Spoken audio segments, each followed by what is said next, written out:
Bom, nós estamos dando continuidade então ao capítulo 5, considerações sobre a pluralidade das existências.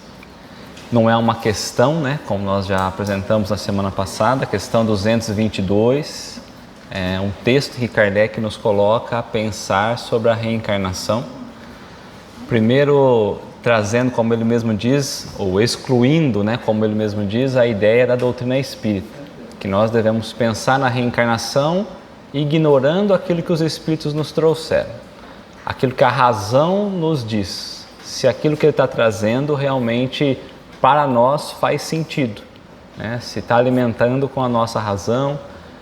E diante daquilo que nós vamos então trazendo a pensar, se o nosso pensamento também está alinhado com aquilo que a doutrina espírita apresenta. Então, no primeiro momento ele diz, vamos nos excluir dos ensinamentos dos espíritos e vamos ver se a nossa razão e se a lógica está alinhada com a ideia da reencarnação. E um outro ponto, se nós vamos pensar, se o que realmente tem mais lógica para nós, uma única vida material ou múltiplas vidas, como experiências acumulando ao longo do tempo. E foi nessa linha que nós caminhamos e vamos seguindo. Então nós acabamos na semana passada nesse pedacinho em cima do item 9, do parágrafo 9. Na questão não tem a divisão, lembremos disso, mas ele coloca assim, vejamos de que lado estão as probabilidades e encareceremos de outro ponto de vista o assunto.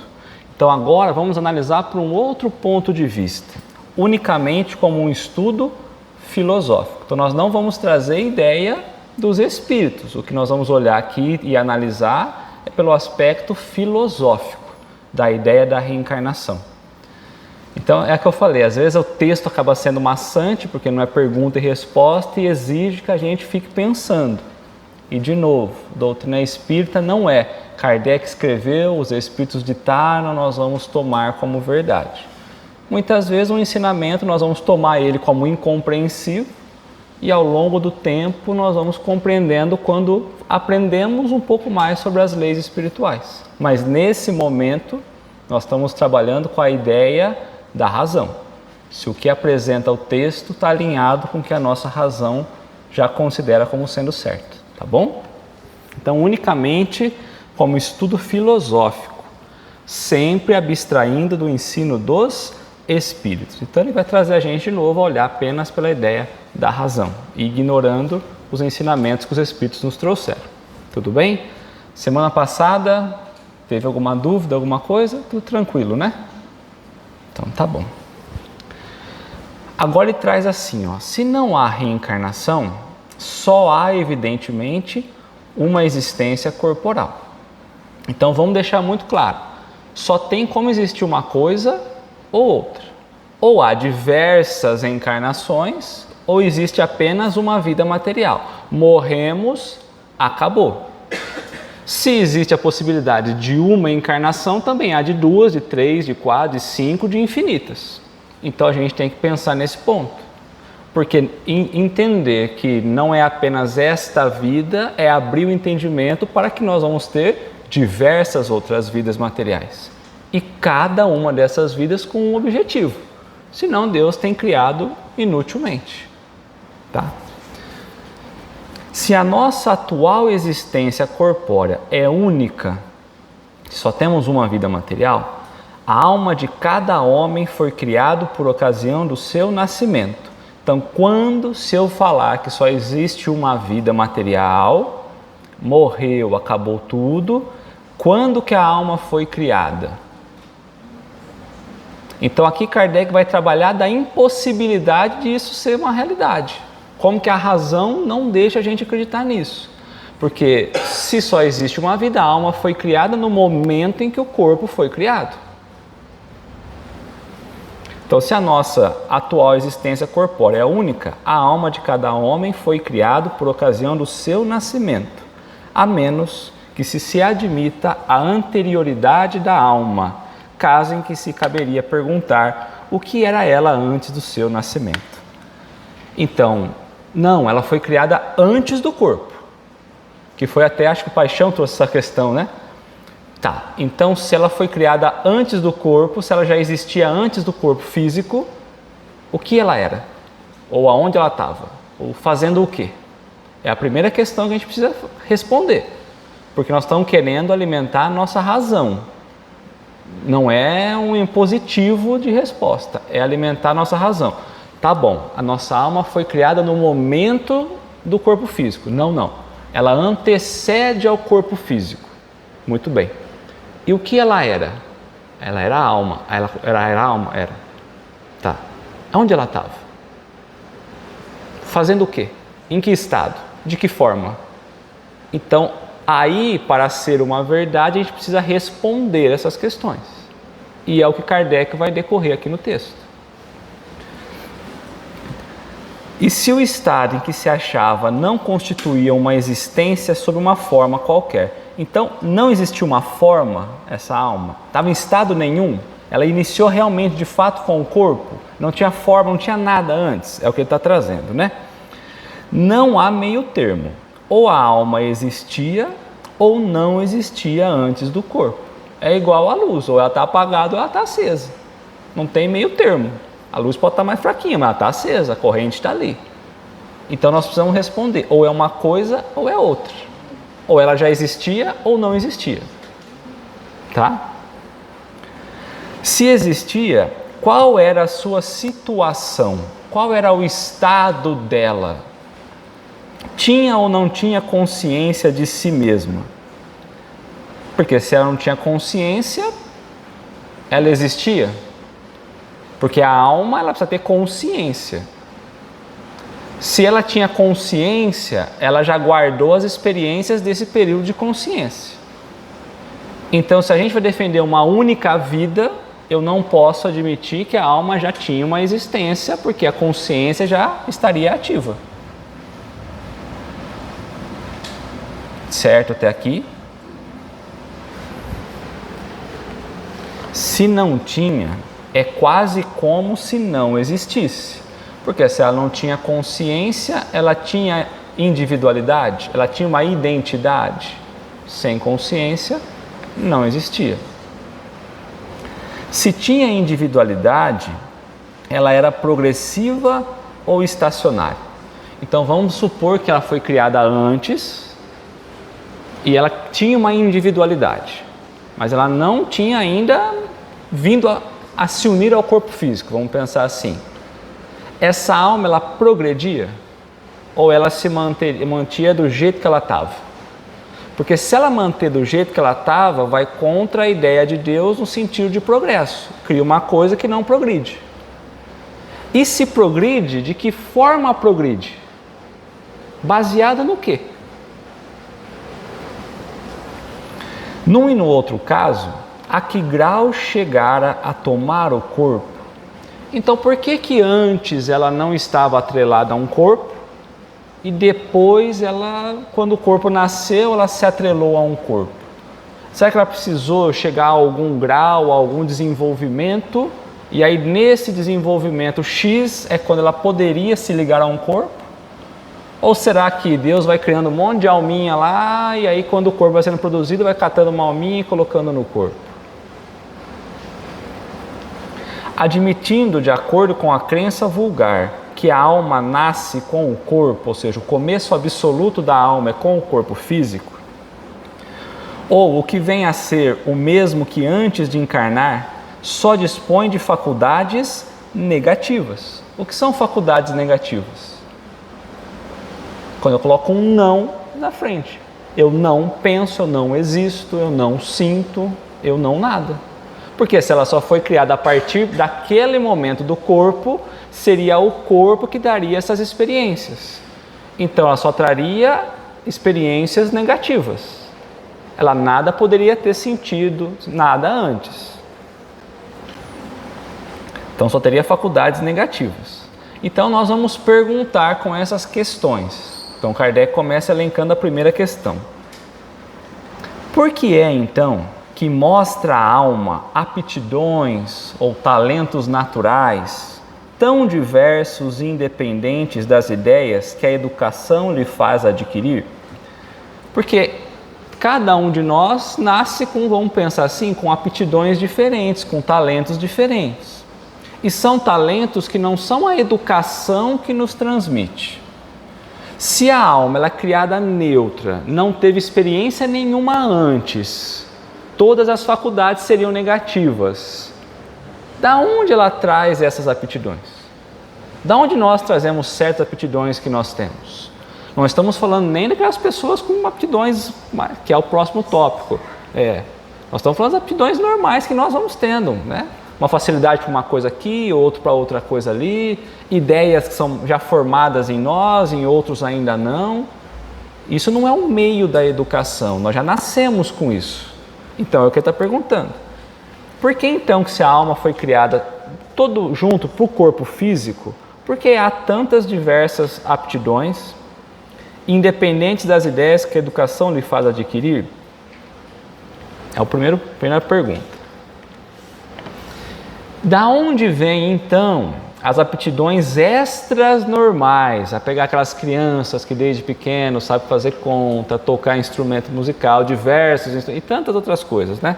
Que muitas crianças em tenra idade revelam para esta ou para aquela arte, para esta ou aquela ciência, enquanto outras se conservam inferiores ou medíocres. Medíocres é mediana, não é...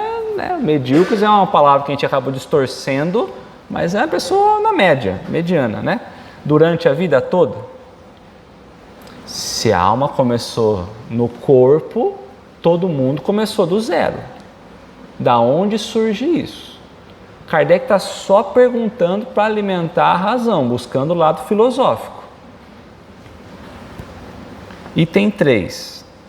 Donde em uns as ideias inatas ou intuitivas que nos outros não existem, não tem ideias já profundas, né? O próprio aspecto filosófico, conhecimentos que alguns já têm, de conhecimento inclusive das leis espirituais, que os outros estão tanto quanto mais distantes, que parece ser uma verdade para uns e para outros parece que nem existe. Da onde vem isso? Se a origem nossa seria física, um corpo físico. De onde em certas crianças o instinto precoce que revelam que para os vícios ou para as virtudes, os sentimentos inatos de dignidade ou de baixeza, contrastando com o meio em que elas nasceram? Então, onde vem, por exemplo, aquelas crianças, vamos pensar no positivo e no negativo.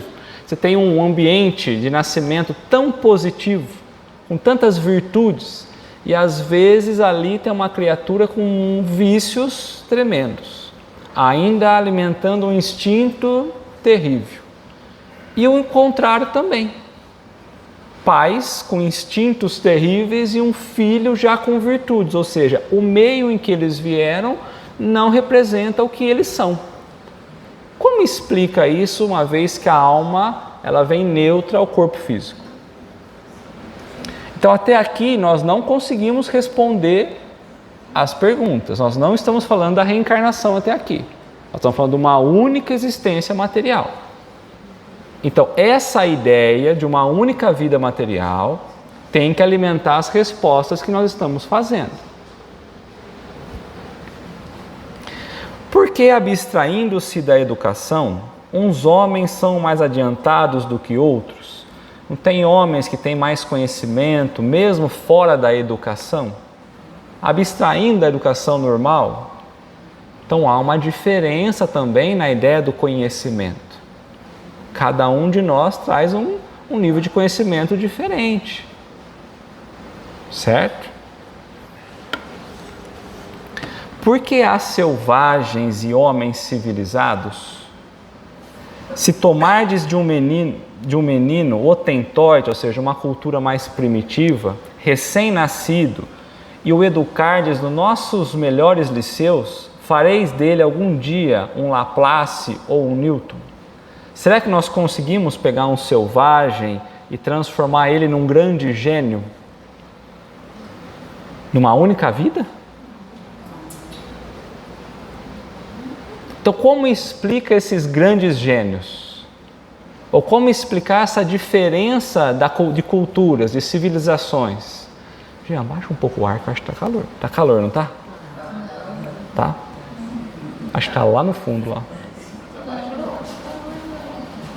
Abaixa do meio para trás só.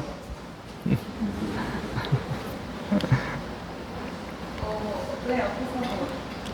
Mas é possível você pegar uma criança de uma tribo, uma criança recém-nascida, levá-lo e educá-lo.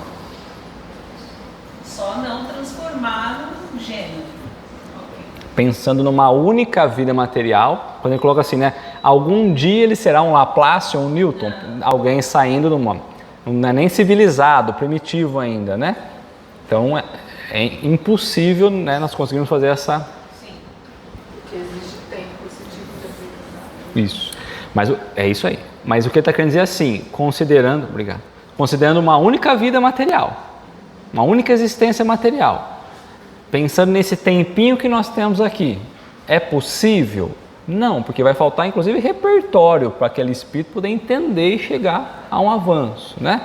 Entender o aspecto de civilização e tudo mais.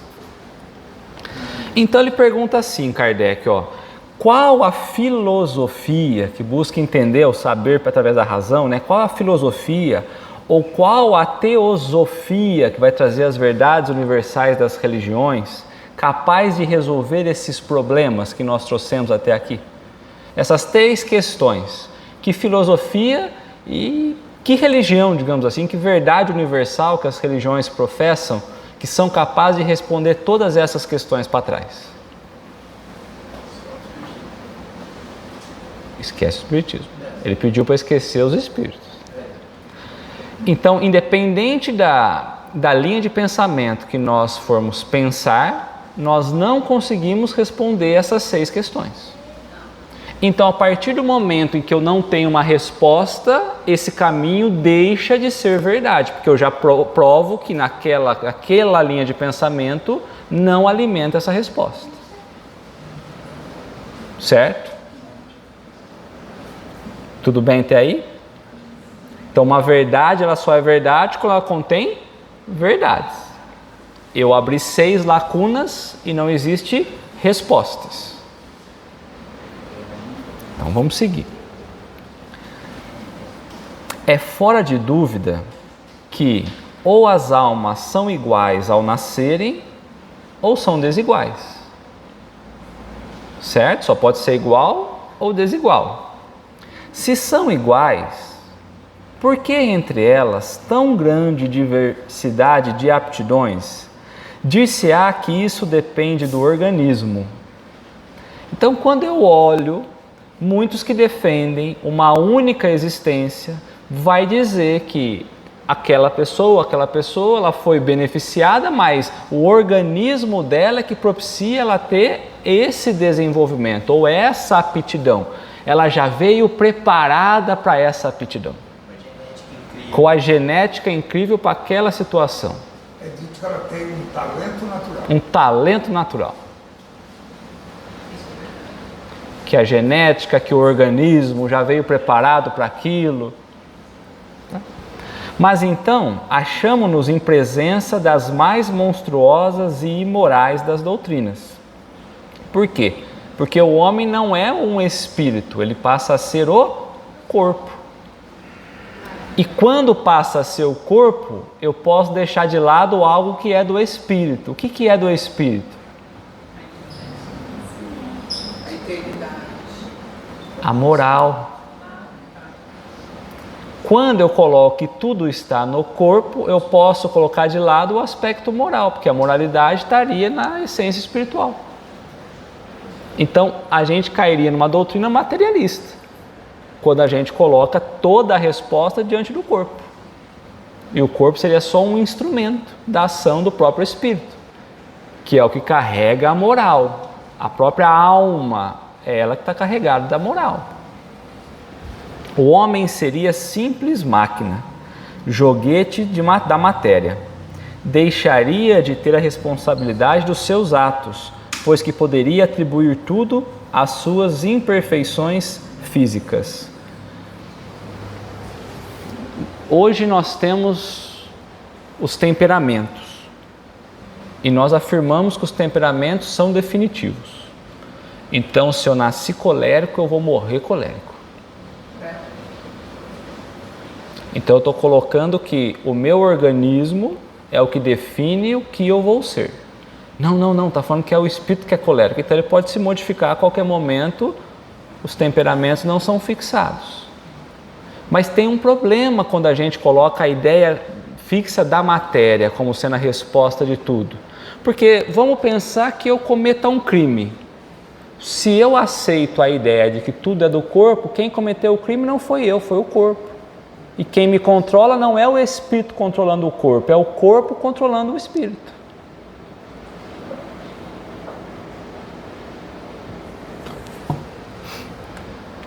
Se as almas são desiguais, é que Deus então as criou assim.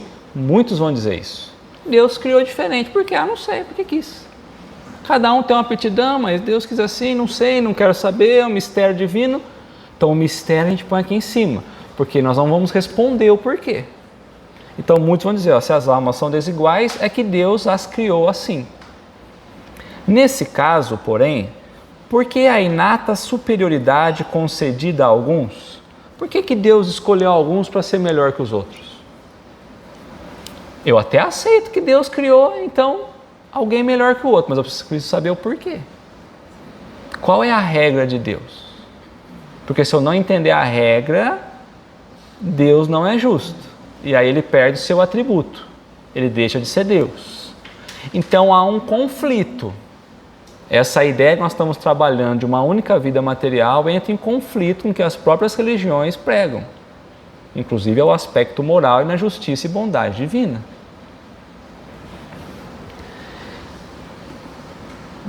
Corresponderá essa parcialidade à justiça de Deus e ao amor que Ele consagra igualmente a todas as criaturas? Então nós precisamos aqui buscar sentir uma lógica. Quando a gente diz que Deus é justo e bom, eu posso imaginar um Deus que dá mais para mim, para o outro e menos para mim, ou vice-versa? É o que ele está trazendo para nós. Olha, eu estou falando que é um Deus que ama todos os seus filhos iguais. Se ele ama todos os filhos iguais, ele precisa dar oportunidades para que todos cheguem à mesma condição.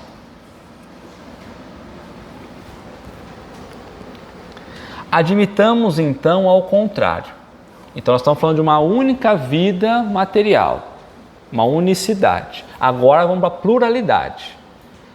Admitamos ao contrário agora, uma série progressiva de existências anteriores para cada alma. E todas essas respostas que nós estamos buscando se respondem agora. Se eu aceitar a reencarnação, não é a reencarnação que os espíritos trouxeram, é a ideia da reencarnação. Vamos filosofar. Essas questões que eu coloquei até agora, todas elas são respondidas pela reencarnação. Eu tenho uma doutrina que não responde nada e eu tenho uma outra que responde tudo. Ao nascerem, trazem os homens a intuição do que aprenderam antes. As experiências anteriores viriam pelas encarnações anteriores, viriam agora nessa última encarnação. São mais ou menos adiantados conforme o número de existências que contém, conforme já estejam mais ou menos afastados do ponto de partida. Então, nós já aprendemos sobre reencarnação, sobre encarnação. Deus cria todos nós simples e sem conhecimentos, do ponto zero, todos. E aí nós vamos vivendo experiências, diversas encarnações. Então quando ele traz, olha, tem uns que estão mais adiantados que o outro, porque estão mais distantes do ponto de partida, ou seja, já aprenderam mais, já passaram por experiências a mais, já se melhoraram tanto quanto mais. Então é por isso que eles estão mais avançados. Não é porque Deus escolheu um ou escolheu o outro. É porque ele já fez um movimento de melhora. E isso o coloca numa posição mais distante ou mais evoluída em relação àquele que ainda não. Dá-se aí exatamente o que se observa numa reunião de indivíduos de todas as idades. Então imagina um aglomerado de pessoas, cada um com uma idade. Aqui dentro, por exemplo, né? Cada um numa idade. Onde cada um terá desenvolvimento proporcional ao número de anos que tenha vivido. A única diferença é que nessa analogia, a quantidade de anos vividos é a quantidade de experiências acumuladas do espírito. Então, quando eu olho os mais velhos, a experiência que eles carregam da vida é muito maior do que a que eu tenho. Quando eu olho espíritos que já viveram mais experiências e acertaram no caminho do bem, eles trazem muito mais conhecimento do que eu.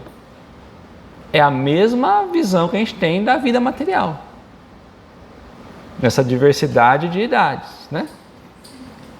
As existências sucessivas serão para a vida da alma o que os anos são para o do corpo. Reúne em certo dia 1 milheiro de indivíduos, 1000 pessoas, né? De 1 a 80 anos. Então pega lá, 1000 pessoas, desde 1 ano até 80 anos. Suponde que um véu encubra todos os dias precedentes ao que o reunistes e que, em consequência, acreditais que todos nasceram na mesma ocasião. Então, vamos colocar aqui, tem de 1 a 80. Vamos lançar um véu sobre todos nós. E aí vai falando um, vai falando o outro, vai vendo o conhecimento que um tem, o conhecimento que o outro tem. Será que eu vou achar que todo mundo nasceu no mesmo dia? Mesmo que eu afirme, olha, todo mundo está embaixo dessa tenda aqui, todo mundo nasceu no mesmo dia. Aí eu vou analisando as experiências, o relato de um, o relato do outro. Será que fica tão difícil eu entender que não são todos nascidos no mesmo dia? Será que não são todos da mesma idade? Eu falo, bom, esse repertório que você está me falando aqui, você está falando de brincadeira, você está falando de escola, você está falando, essa é a tua experiência. Aí eu estou ouvindo alguém falar sobre os netos, bisnetos, eu estou ouvindo alguém falar sobre negócio, sobre empreendedor. Aí eu falo, bom, todo mundo nasceu no mesmo dia? Tem a mesma idade? Então, ainda que eu não esteja vendo esse mecanismo de diferença de idade, quando eu analiso o que cada um traz de conhecimento, de experiência, fica muito claro que não são todos criados no mesmo momento. E nem todos partindo do corpo físico, por exemplo, do zero absoluto até onde nós chegamos. Tem coisas que eu estou lendo, que eu, de repente eu bato o olho e falo assim, isso aqui, daqui eu trago esse conhecimento de outros tempos, porque eu nunca tinha tido acesso a esse conhecimento nessa encarnação e faz tanto sentido.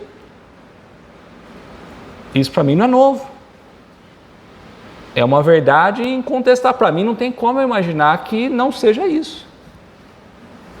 E assim em diversas áreas, diversas pessoas.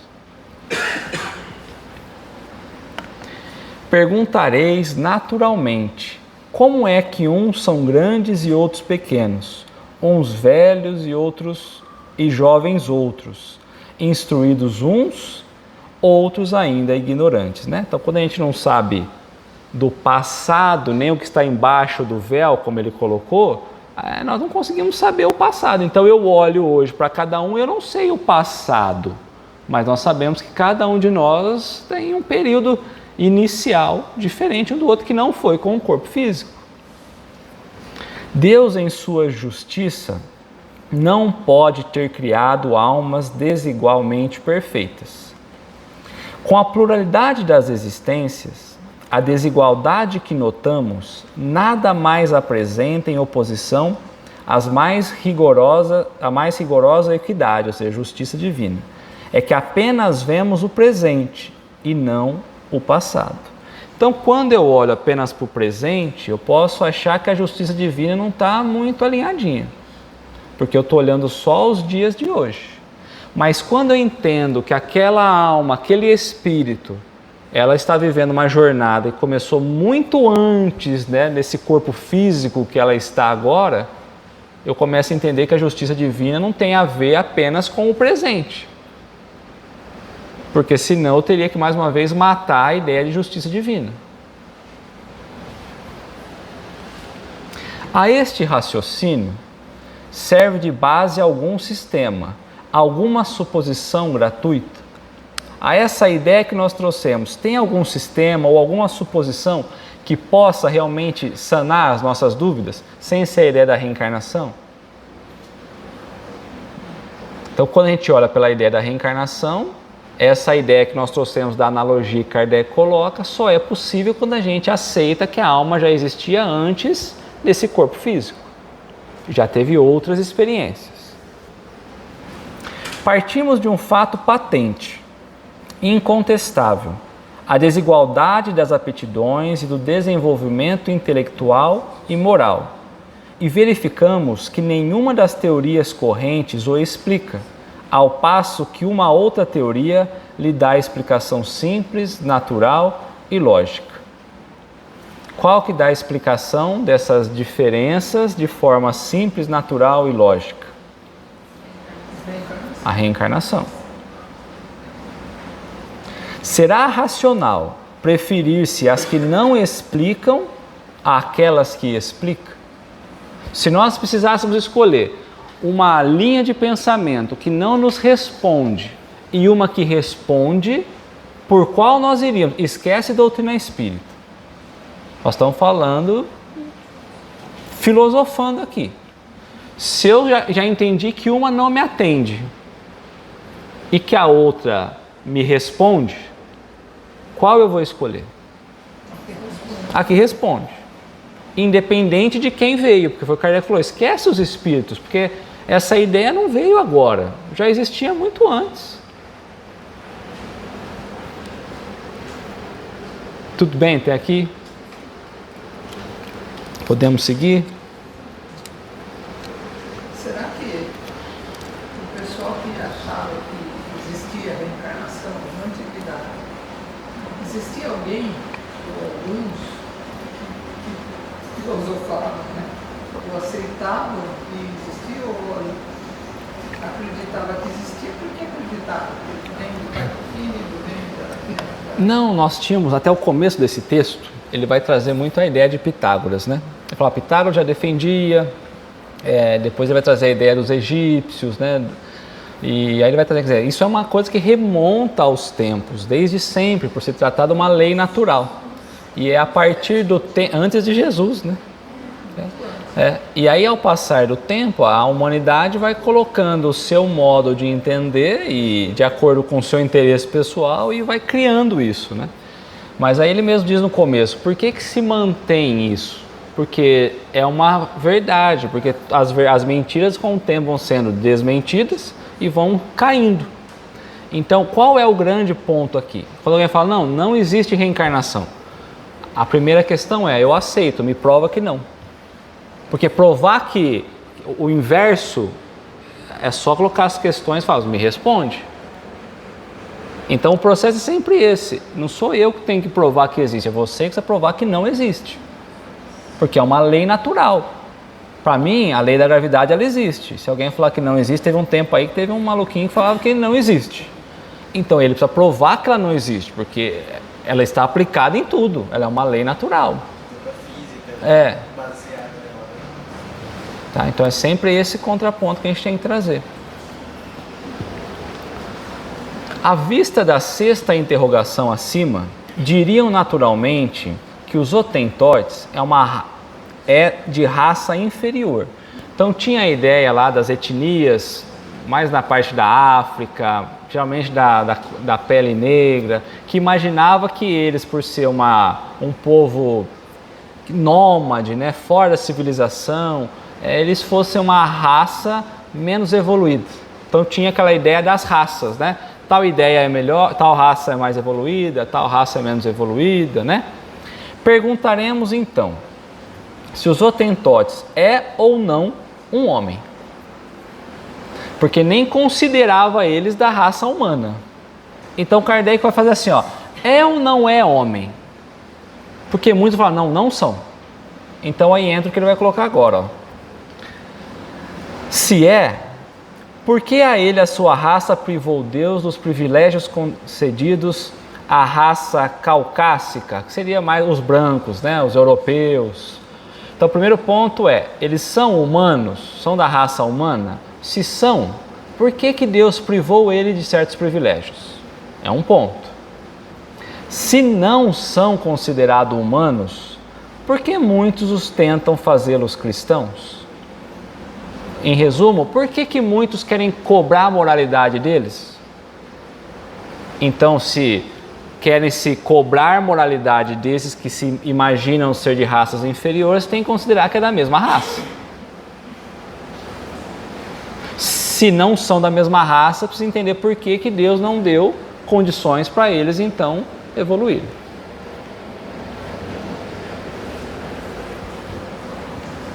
A doutrina espírita tem mais amplitude do que tudo isso. Segundo ela, não há muitas espécies de homens. Há tão somente homens cujos espíritos estão mais ou menos atrasados, mais civilizados, menos civilizados. Porém, todos suscetíveis de progredir. Não é este princípio mais conforme a justiça de Deus? Eu imaginar que existe uma única raça humana e que os outros não são, ou que Deus construiu uma raça mais evoluída e uma raça menos evoluída? Não é melhor eu imaginar que aqueles que não são civilizados, aquele povo da época que não era civilizado, eles só estavam numa condição ainda inferior quanto à ideia de desenvolvimento espiritual? E quando nós olhamos um ao outro aqui, cada um de nós também está num nível espiritual. É que nós temos o costume de olhar e imaginar que todo mundo está igual.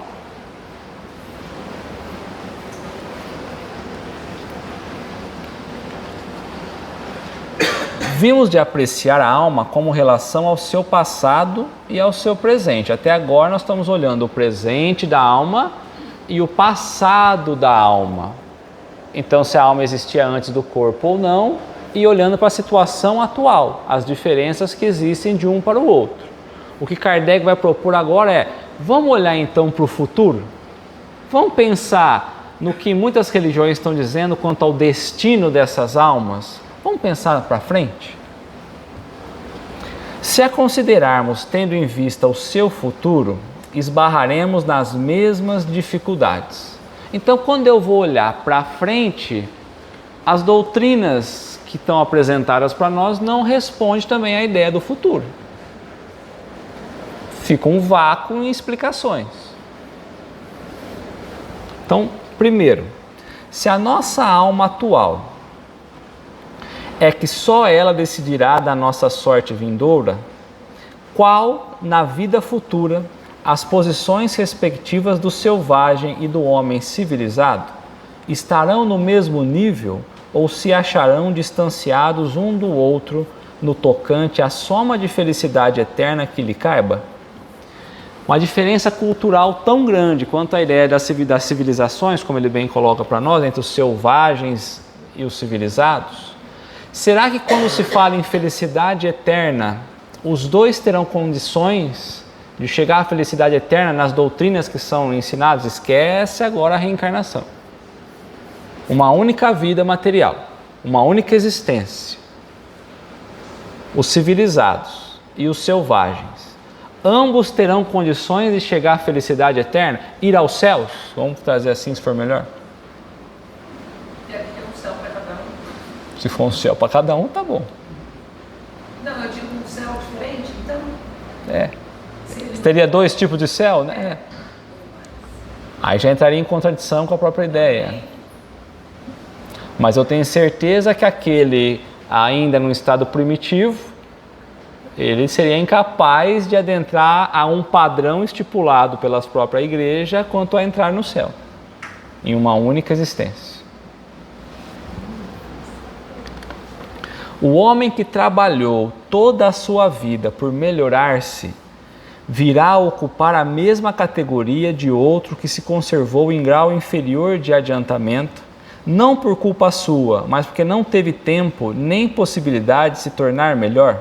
Será que a falta de tempo limita a ideia do progresso? Porque às vezes tem pessoas que vivem muito pouco, né?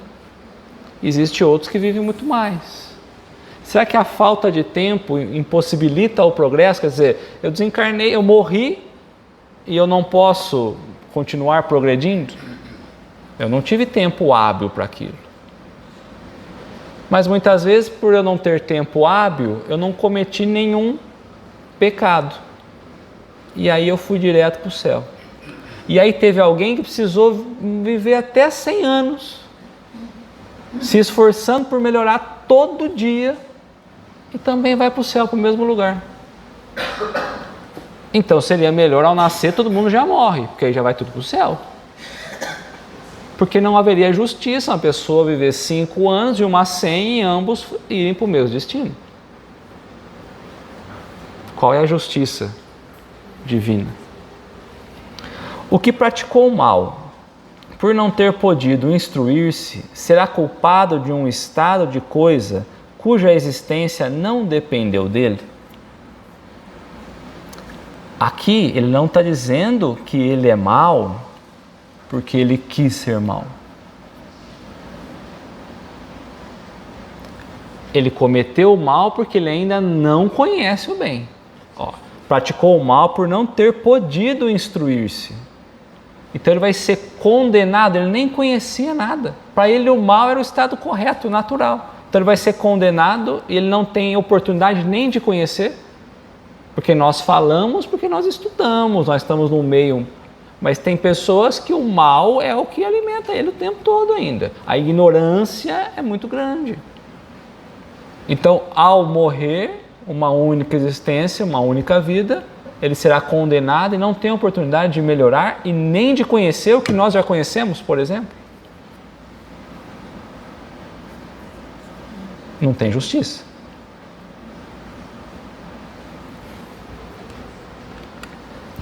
Trabalha-se continuamente por esclarecer, moralizar, civilizar os homens.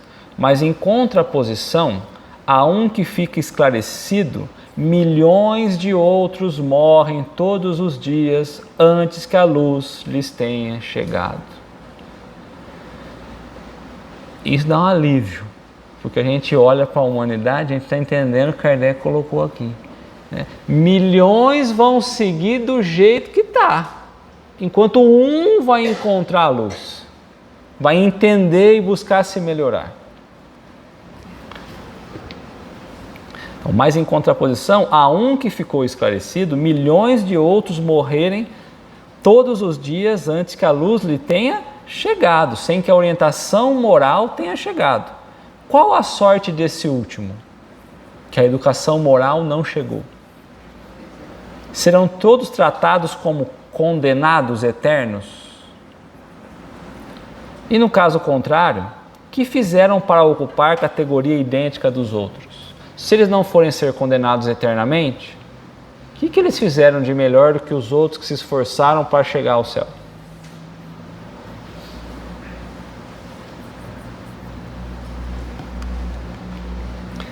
Que sorte aguarda os que morreram na infância, quando ainda não puderam fazer nem o bem nem o mal? Se vão para o meio dos eleitos, por que esse favor? Sem que coisa alguma hajam feito para merecê-lo? Em virtude de que privilégio eles se veem isentos das tribulações da vida? Uma única experiência material. Aí uma criança de repente morre. Ela vai para o céu. Mas eu olho para aquilo, meu coração está meio pedrificado, eu falo, não, mas ele não passou nenhuma dificuldade na vida. E eu passei todas. Que justiça é essa divina? Uma única vida material. Esquece reencarnação. E vai para o céu? E eu um deslize e vou ser condenado eternamente? É o caso do nascimento.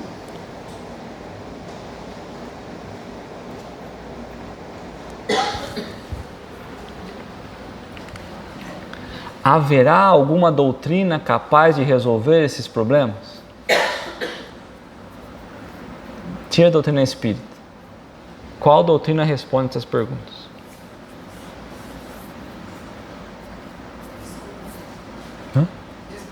Desconheço.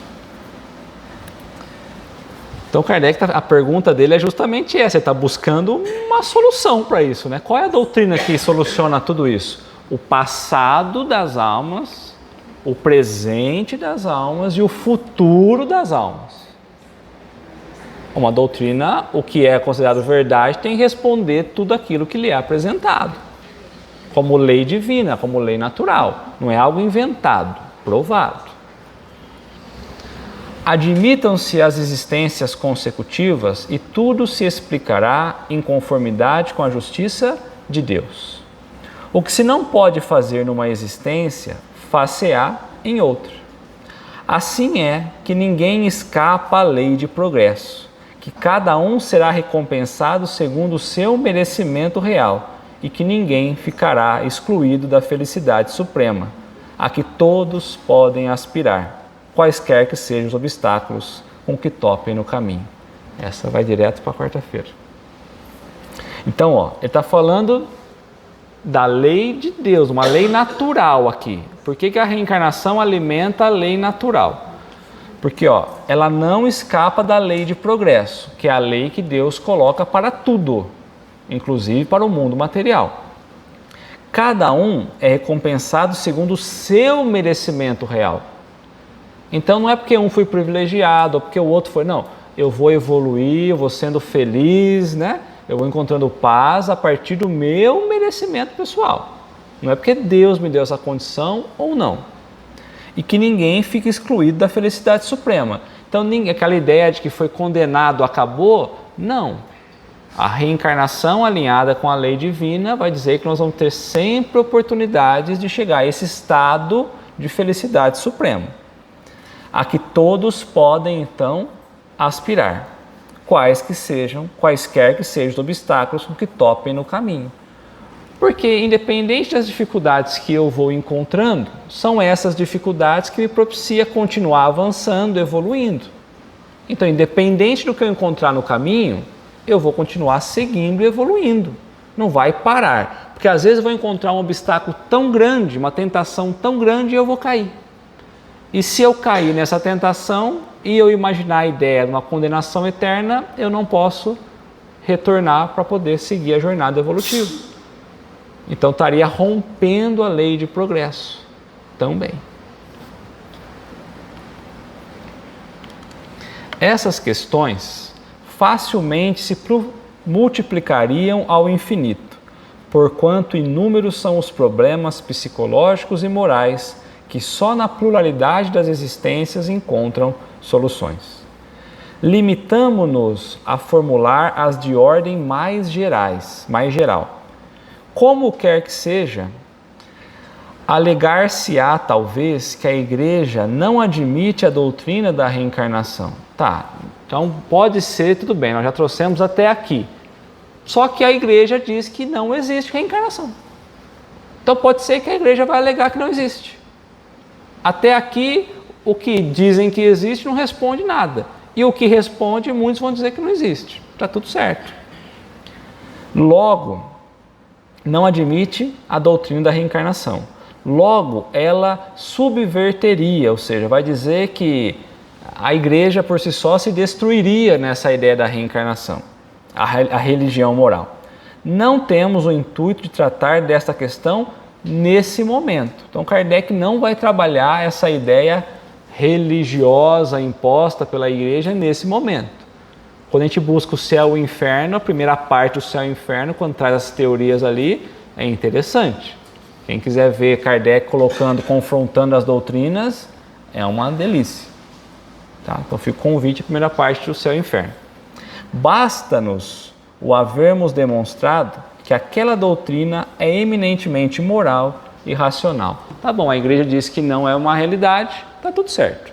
O que basta para nós é entender que ela é racional, responde às questões pela questão da razão e ela apresenta o aspecto moral também.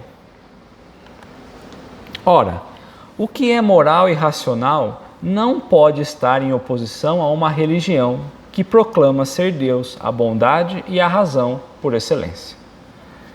Que teria sido da religião se contra a opinião universal e o testemunho da ciência se houvesse obstinadamente recusado a render-se à evidência e expulsado de seu seio todos os que não acreditassem no movimento do Sol ou nos 6 dias da criação? A religião não acreditava nessa ideia, na própria ideia do Sol. Imaginava-se que a Terra era o centro de tudo. Só que a partir do momento em que a ciência vai evoluindo, prova-se que a Terra deixou de ser o centro de tudo. E a igreja tinha 2 opções.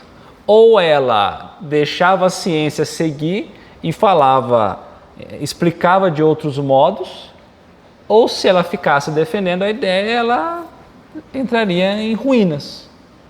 Por um bom tempo, a ideia do heliocentrismo, que é essa ideia que a gente conhece hoje, do Sol como centro e o resto rodando ao entorno, muitos que defendiam isso foram presos e ficaram presos, né? Tá? Então, quer dizer, a igreja por muito tempo tentou controlar e dizer que isso era uma mentira. Por quê? Porque isso deslocava o céu e o inferno de local. Porque eu imaginava um céu acima, imaginava um inferno abaixo, e quando a gente vai conhecendo o universo, onde está o céu e onde está o inferno? Então eles precisaram mudar um pouco essa ideia, mas se você perguntar até hoje onde está o céu e o inferno, não há uma resposta. Se houver, ela não é lógica e não responde. Então é o que está dizendo, olha, está tudo certo. Vai chegar um momento em que a incredulidade vai ser tão grande por não ter respostas, que ela vai ter que voltar atrás e falar, não, realmente aqui ó, teve uma alteração, um equívoco, teve um concílio que alterou aqui e vamos seguir o entendimento. Tá? Pode falar. Não. Tudo bem? Que crédito teria merecido e que autoridade teria tido entre povos cultos uma religião fundada em erros manifestos e o que os impusesse como artigo de fé? Logo que a evidência se patenteou, a igreja prudentemente se colocou do lado da evidência. Então, uma hora que foi mais do que comprovada, que todo mundo pode comprovar, a igreja se deslocou de ideia e falou, não, nós também concordamos então. Uma vez provado que certas coisas reais são impossíveis sem a reencarnação e que alguns pontos do dogma religioso não podem ser explicados a não ser por este meio, cumpre-se admiti-la e reconhecer que é meramente aparente o antagonismo entre a doutrina da reencarnação e tais pontos. Uma vez em que muitas verdades só são respondidas através da reencarnação, é um erro da própria igreja dizer que é uma mentira a ideia da reencarnação. Porque ela não vai contra a religião. A doutrina espírita ela vem como instrumento da religião. Então muitos imaginam que a doutrina espírita é mais uma religião diante de um cabedal de concorrência entre as religiões. E não é isso. A doutrina espírita é um apoio ao entendimento das religiões. Porque se a gente pegar a doutrina espírita como uma religião como nós entendemos, a gente precisa pôr vários dogmas lá dentro. E é justamente ao contrário. A visão que a doutrina espírita nos traz, os ensinamentos, faz com que a gente compreenda as outras religiões pela ótica correta. Só isso. Então não há um conflito. Não da parte da doutrina espírita. Né? Tá? Mais adiante, mostraremos que talvez seja muito menor do que se pensa a distância que da doutrina das vidas sucessivas separa a religião, e que a esta não faria aquela doutrina maior mal do que lhe fizeram as descobertas do movimento da Terra e dos períodos geológicos, as quais, às primeiras vistas, pareceram desmentir os textos sagrados. Nós não falamos também dos 6 dias da criação, né?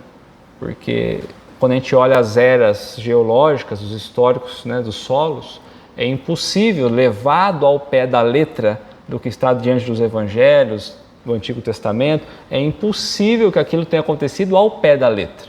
Aí eu tenho que buscar uma chave para interpretar aquilo, para chegar ao entendimento. Como é possível? Somente diante do avanço da ciência que vai nos dando condições de entender. Então hoje é impossível falar que a Terra foi construída em 6 dias. Certo? Mas ainda tem muita gente que pensa assim, né?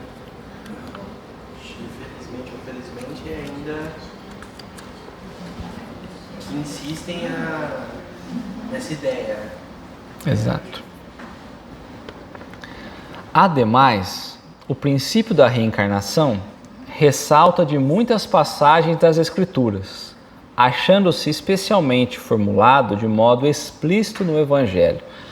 Então nós encontramos muitos pontos sobre a ideia da reencarnação trazida, abordada pelo próprio Cristo, nos próprios Evangelhos.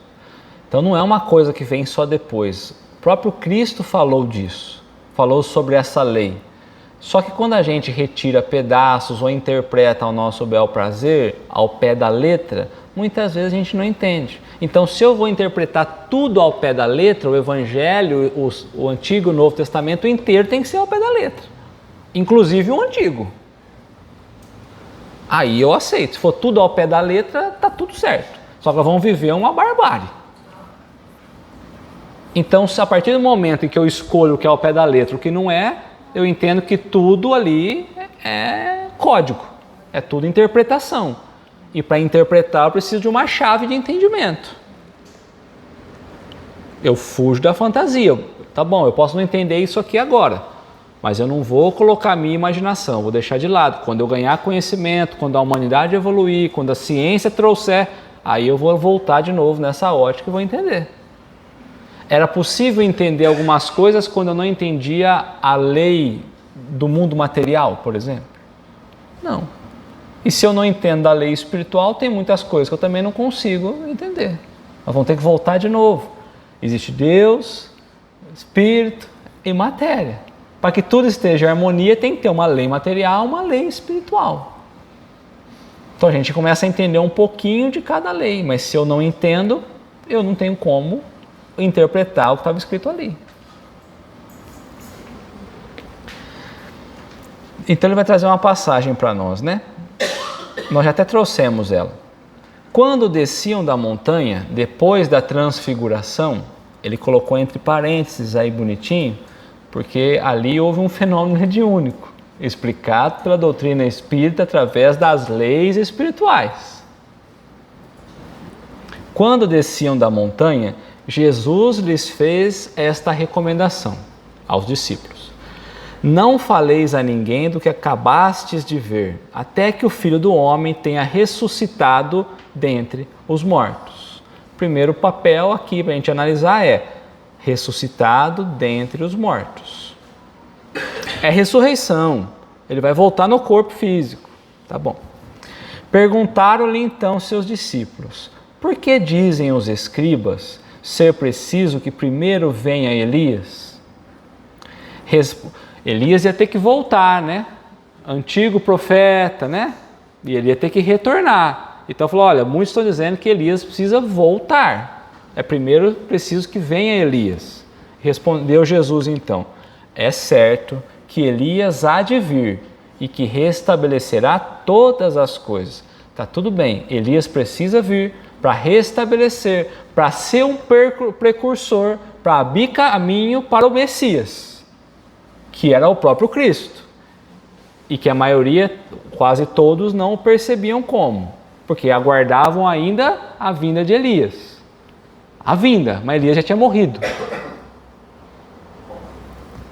Mas eu vos declaro que Elias já veio, e eles não o conheceram e o fizeram sofrer como entenderam. Mas se ele ia vir com o mesmo corpo, obrigatoriamente tinham que ter conhecido Elias.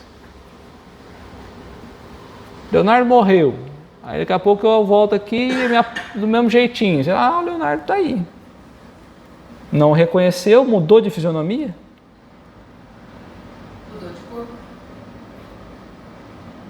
Então, quando a gente começa a olhar e interpretar o que está escrito, a gente começa a entender que é o óbvio, é o que a razão nos traz, né? A não ser que eu vou pensar que algo sobrenatural seja possível. Um corpo que já se decompôs voltar de novo e se apresentar. Do mesmo modo, darão a morte ao Filho do Homem. compreenderam então que seus discípulos que era João Batista que ele lhes falava.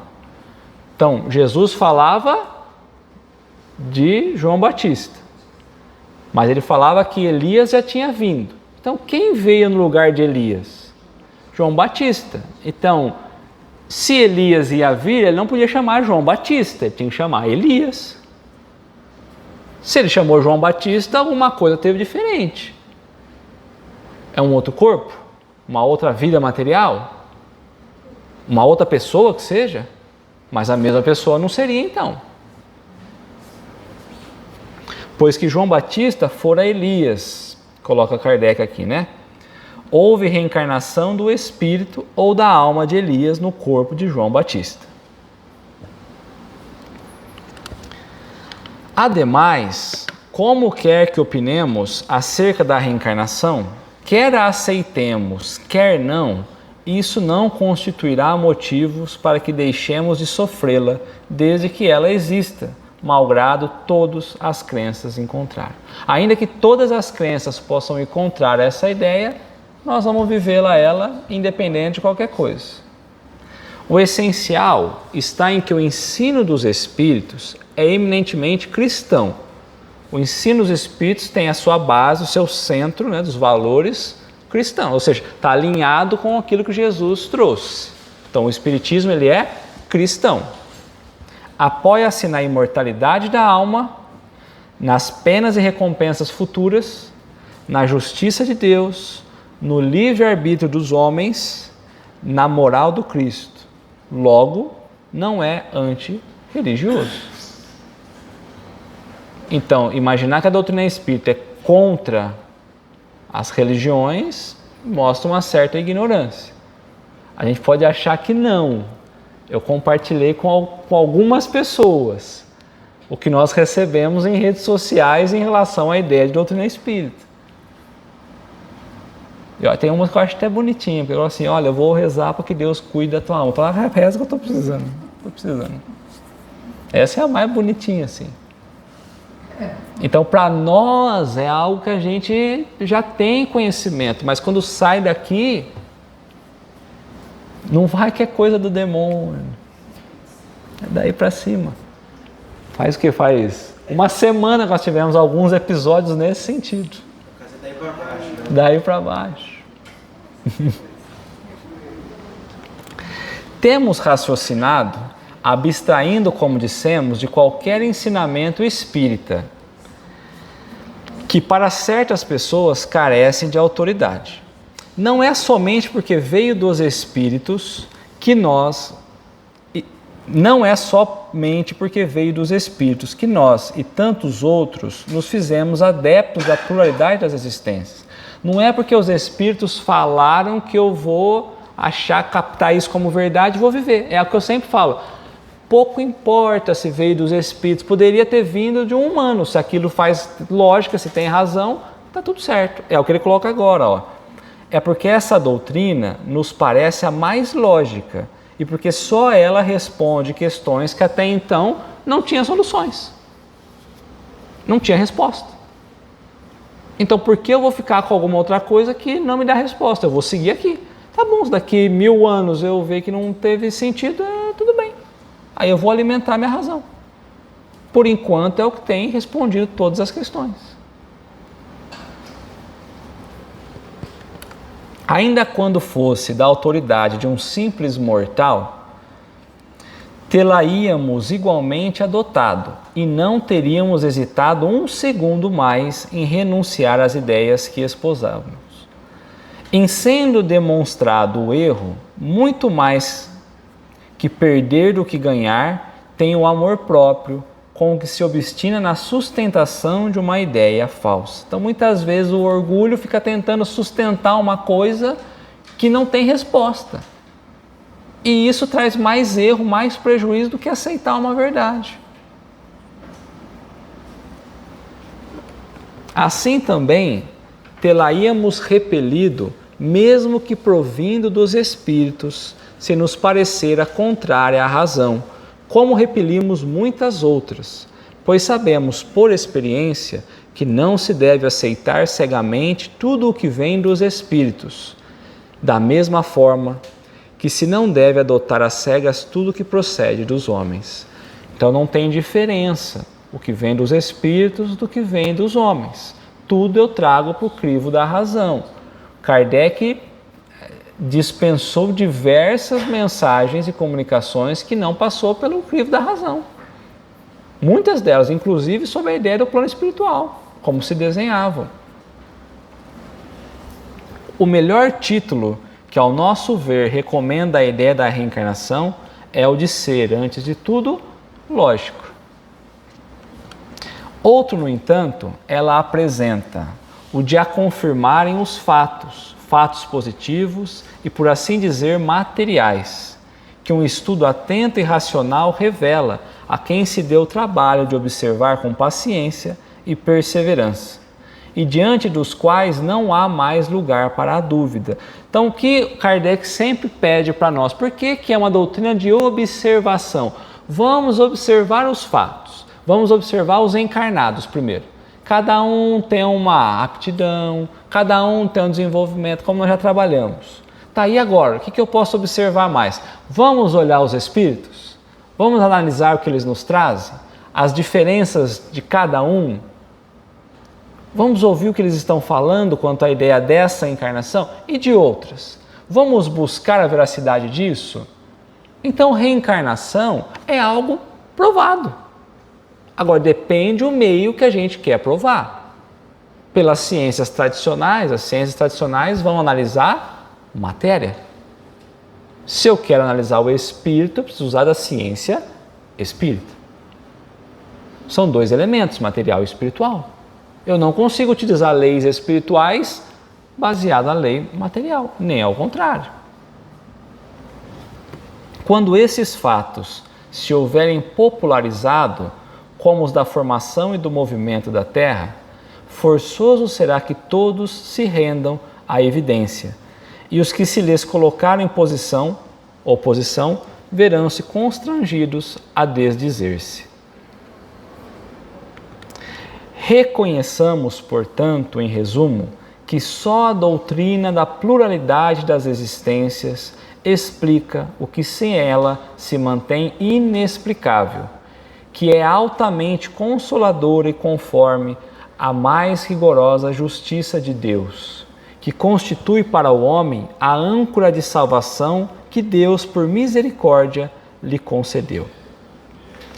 As próprias palavras de Jesus não permitem dúvida a tal respeito. Eis o que se lê no Evangelho de São João, lá no capítulo 3. Nós também já trouxemos essa passagem. Respondendo a Nicodemos, diz Jesus: em verdade te digo, se um homem não nascer de novo, não poderá ver o reino de Deus. Esse nascer de novo pode ser em espírito, mas aí um selvagem ele vai conseguir nascer de novo em espírito, numa única vida material e chegar a ver Deus? Então não é nascer de novo em espírito que ele está falando aqui. Porque senão eu tenho que aceitar que um selvagem sem conhecimento ele vai chegar a uma condição que colocaram como meta para poder, então, chegar à perfeição, chegar a Deus. Disse Nicodemos: como pode um homem nascer já estando velho? Quer dizer que alguém tem uma idade mais avançada, então não pode melhorar-se espiritualmente? Ou então não é desse nascer espiritual que ele está falando. Ele está falando do corpo físico realmente. Pode tornar a entrar no ventre de sua mãe para renascer espiritualmente sem entrar em ventre nenhum. Ou melhor, não precisa nem sair de ventre nenhum. Saiu de um só, pronto. Para nascer segunda vez, respondeu Jesus: em verdade te digo, que se um homem não renascer da água, vocês lembram qual é o simbolismo da água? Nós falamos lá atrás. Vou ajustar o simbolismo aqui. Em verdade te digo, se um homem não renascer da matéria, a referência é material, e do espírito, matéria é corpo físico, né? O espírito é o espírito, né? Não poderá entrar no reino de Deus. O que é nascido da carne é carne, o que é material é material. O que é nascido do espírito é espírito. Uma coisa é uma coisa, outra coisa é outra coisa. Os dois elementos que existem no universo, que a gente está sempre falando. Não te admires de que eu te tenha dito isso. É necessário que torneis a nascer. E aí ele fala para nós lermos sobre a ressurreição lá na questão 1010. Vou deixar de liçãozinha de casa. Mas ele vai simplesmente dizer que é a impossibilidade de você retornar a um corpo físico depois que ele tenha já se decomposto e todos os elementos que faz parte compõem o corpo. Não tem como você reunir eles todos de novo ali e voltar ao mesmo corpo. Já pensou se bate um ventinho e aí um átomo de alguma coisa vai longe e fala, não tem como ser igual? Então, como seria, é mais ou menos isso que Kardec vai trazer para a gente lá, tá? Tudo bem?